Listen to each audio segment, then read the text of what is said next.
దేవునికి స్తోత్రం. ప్రేమైన బిడ్డలారా, మన జీవితాల్లో ఎన్నో రకాలైన ఇబ్బందులు, ఇక్కట్లు, కష్టాలు, సమస్యలు మనం ఎదుర్కొంటూ ఉంటాము. అయితే ఆ సమస్యలన్నిట్లో మనకు కలిగే వాటిలో అది కొంచెంగా ఉండొచ్చు, అధికంగా ఉండొచ్చు. అయితే ప్రియమైన బిడ్డలారా, మనకు ఇట్లాంటివి ఎన్నో వచ్చినప్పటికీ కొన్నిసార్లు కొన్ని సమస్యలు ఎలాంటివి వస్తాయంటే, అరే వీటి నుంచి మనము తట్టుకోలేమో, దీని నుంచి మనం బయటపడలేమో నాన్న మనకు అనిపిస్తూ మనం చాలా కృంగిపోతూ ఉంటాము. అప్పుడు వాటిని ఎవ్వరితోని మనం పంచుకోలేని పరిస్థితుల్లో ఒంటరిగా ఉన్నట్టుగా ఉంటాము. కాబట్టి నా ప్రియులారా, అలా ఒంటరిగా ఉండి నేను దీన్ని ఎలా ఎదుర్కొంటాను, నేను దీన్ని ఎలా చేస్తాను, దీని నుంచి ఎలా బయటపడతాను అని అనుకుంటూ ఉంటాము. కానీ ఒకటి మర్చిపోతూ ఉంటాము, ఇట్లాంటివి ఎన్నో వచ్చినాయి, వాటన్నిటిని దేవుడు మనల్ని వాటి నుంచి అధిగమించి సంతోషంలోనికి, సమాధానంలోనికి నడిపించినాడు అని మర్చిపోతూ ఉంటాము. అలా మర్చిపోకుండా దేవుడు మనల్ని మనల్ని మనం కూడగట్టుకొని మనం ముందుకు సాగుట కొరకై దేవుడు మనతోని మాట్లాడుతూ ఉంటాడు.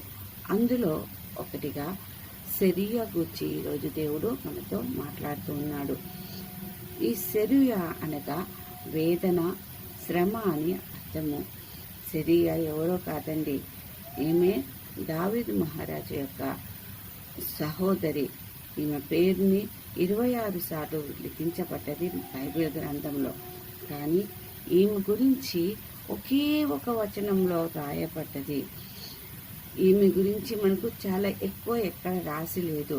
మొత్తం బైబిల్ గ్రంథంలో మొదటి దినవృత్తాంతాల గ్రంథము 2వ అధ్యాయము మనం 13 నుంచి 16 వరకు మనం చూసినట్లయితే అక్కడ యెషయా తన కుమారుల గురించి, కుమార్తెల గురించి చెప్తూ ఉంటాడు. అందులో ఒక్క వచనంగా 16వ వచనంలో సెరూయా, అబీగయీలు వీరు అక్క చెల్లెండ్లు.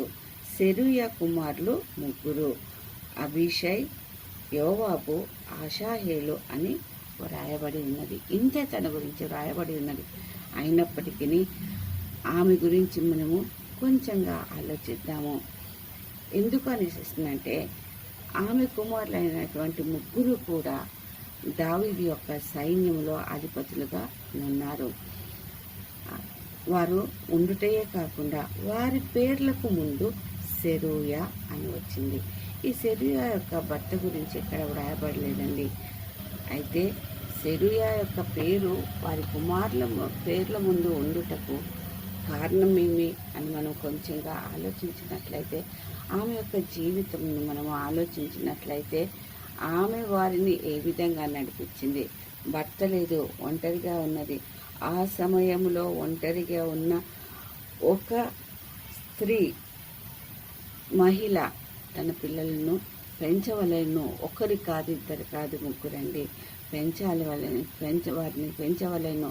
వారిని మంచి ఉన్నత స్థానంలోకి తీసుకురావాలని అంటే తనకు ఎటువంటి ధైర్యం ఉండాలి, ఎటువంటి సాహసం ఉండాలి అని మనం ఒకసారి ఆలోచిద్దాము. ఈమె దృఢమైన వ్యక్తిత్వము కలిగి దాగుకొని అన్న విశ్వాస వీరురాలండి. ఈమెకు దైవభక్తిని, దేశభక్తిని కలిగి ఉన్నది.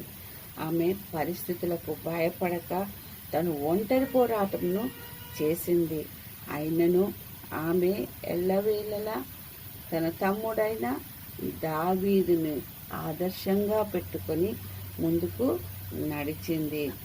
ఎందుకంటే ఆయనలో ఉన్నటువంటి ధైర్య సాహసాలు ఆమెను ఆకర్షించినాయి. కాబట్టి వాటిని ఆమె తనలో కూడా అవి కనిపించుటకు ఆమె ప్రయత్నించింది. వాటిని ఆమె అనుసరించింది.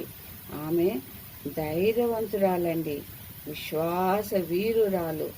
ధైర్యముతో ఎట్టి పరిస్థితులనైనా ఆమె భయపడక దేవుని యందు విశ్వాసం ఉంచి వాటి పరిస్థితుల యొక్క నీడ, పరిస్థితుల యొక్క ప్రభావము తన పిల్లలపై పడకుండా తను ఎంతో ధైర్యంతో ముందుకు సాగింది. పిల్లలను పెంచింది. మరియు తర్వాత సాహసవంతురాలు. ఎటువంటి పరిస్థితులనైనా తను కృంగిపోక, కృషించిపోక, తను ముందుకు సాగుటకు తను పట్టుదలతో ముందుకు సాగుటకు తను ఏర్పరచుకుంది.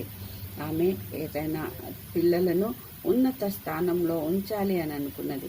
కాబట్టి దానిని సాధించుటకై తను పట్టు వదలక, ఎన్నో కష్టాలు వచ్చి ఉండొచ్చు మనం ఒకసారి ఆలోచించినట్లయితే, అయినప్పటికీ తను కృంగిపోలేదండి. ఆ పరిస్థితుల నుండి పారిపోలేదు. తను వాటిని ఎలా ఎదుర్కోవాలి, నాకు దేవుడు ఎవ్వరు తోడున్నా లేకున్నాను, నా దేవుడు నాకు తోడున్నాడన్న నమ్మకంతోని, పట్టుదలతోని పిల్లలను ముందుకు నడిపించింది. అదే కాదు, తెగింపు కలిగిన స్త్రీ అండి. ఎందుకు అనేసిస్తుందంటే, పిల్లలను ముగ్గురిని సైన్యంలో చేర్చింది. ఆ కాలంలో సైన్యంలో ఉండాలి అని అంటే ప్రాణములకు తెగించి వారు ముందుకు వెళ్ళాలి. వారిని అందులో చేర్చుటకు ఒకరు కాదు, ముగ్గురు. కాబట్టి వారి ప్రాణములకు ముప్పు ఉన్నది అని తెలిసినప్పటికీ ఎంతో తెగింపుతో వారిని సైన్యంలో ఉంచి దేశము యొక్క సేవ చేయాలి. అదేవిధంగా దేవునికి విశ్వాసము కలిగి ఆయన యొక్క కృప ద్వారానే మేము ఈ స్థాయికి రాగలుగుతాము, ఇక్కడ మేము జయించగలుగుతామన్న నమ్మకంతో వారు ముందుకు సాగుటకు వారికి నేర్పింది. అదేవిధంగా దేశం యొక్క రాజుకు కూడా మనము అణిగి ఉండాలి. అదేవిధంగా దేవునికి అనుకువతో మనము మెదలాలి అని తను చెప్పింది. ఆ దేశ ప్రజలు ఎవరండి? ఇశ్రాయేలీయులు. వీళ్ళందరూ దేవుని యొక్క కుమారులు కాబట్టి దేవుడికి సేవ చేసినట్లే అని అనుకుంది. ఆమె ప్రావీణ్యత కలిగినది. తను ఏ పని చేయాలా అని అనుకున్నను దానిలో కొంచెంగా తెలుసుకొని దానిలో ముందుకు వెళ్ళలేదండి. దానిలో ప్రావీణ్యత పొంది తను కూడా దాని లోతులు తెలుసుకొని అందులో ముందుకు వెళ్ళేది. ఆ విధంగానే తన కుమారులను సైనికులుగా వెళ్ళినట్లయితే 2 పనులు అవుతాయి అన్న ఉద్దేశంతో దైవభక్తి అయినాక దేశభక్తి అవుతుందని వారిని ముందుకు నడిపించింది. ఎంతో నేర్పరి కదండి. కాబట్టి నేర్పుగా, ఓర్పుగా, అనుకువతో పిల్లలను ముందుకు నడిపించింది. వారిని సైనికులుగా, పరాక్రమశాలులుగా వారిని తీర్చిదిద్దింది. అంతేకాదండి, తను నిస్వార్థమైన ప్రేమను కలిగి ఉన్నదండి. నిస్వార్థంగా తను ఏ స్వార్థము లేకుండా తన తమ్ముని యొద్దకు తన కుమారులను అనుచరులుగా పంపించింది. తను అనుచరులుగా పంపించి వారికి, మీ ప్రాణమున్నంత వరకు మీరు రాజు అయినటువంటి దావీదుకును, అతనే వారికి మేనమామ అయినప్పటికీ మీరు రాజుకు ఇవ్వవలసినటువంటి మర్యాద చొప్పున అనుకోగలిగి జీవించమని వారిని దావీదు వద్ద చేర్చింది. చూడండి ఎంత అతిగా తను తగ్గించుకొని పిల్లలను ఎంతో ఏమీ ఆశించక, రాజు తమ్ముడు అయినప్పటికీ అది ఆశించక అతనికి సంరక్షకులుగా ఉండమని వారిని పంపించింది. అందుకే వారి యొక్క వారి యొక్క నైపుణ్యతను వీటన్నిటిని చూసి దావీదు అభిషైని తన 3 ముఖ్య పరాక్రమశాలలో ఒకరిగాను, తరువాత యోవాబును తన సైన్యములకు అధిపతిగాను, అషాహేలు సైనికుడిలో ఒక సైనికుడిగా ఉంచుకున్నాడు. వారు దూసుకొని వెళ్ళి సైన్యములో ముందుకు సాగుటకు వారు నేర్పరులయ్యేసేసి ఉన్నారు. ఈ విధంగా తన పరిస్థితులకు లోపడక, కృంగిపోక, వేదన పడక, శ్రమలన్నిటినీ అనుభవిస్తూనే తన యొక్క జీవితమును ఒక మంచి దృఢమైన శక్తి గల దానిగా వ్యక్తిత్వమును తను పొందుతున్నది. కాబట్టి ఈ యొక్క సిరియాని బట్టి మనము కూడా నేర్చుకోవాల్సింది అదేనండి.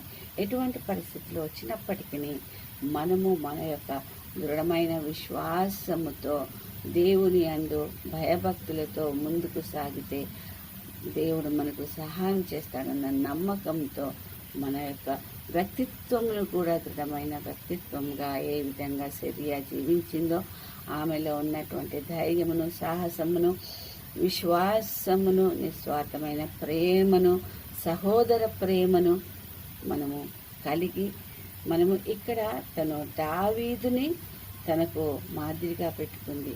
ఇక్కడ ఆమె దావీదుని పెట్టుకుంది, కానీ దావీదు మనకు క్రీస్తుకు సాదృశ్యంగా ఉన్నాడు.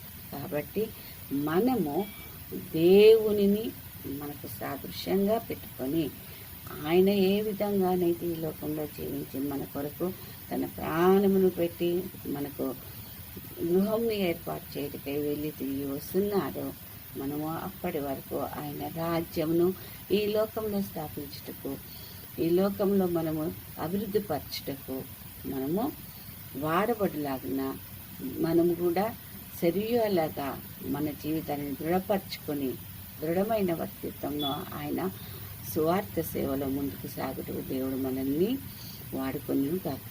ఈ కొద్ది వాక్యంను మన సమస్యలన్నిటినీ తీర్చి ముందుకు నడిపించును గాక. ఈ కొద్ది వాక్యము దేవుడు దీవించును గాక. ఆమేన్, ఆమేన్, ఆమేన్.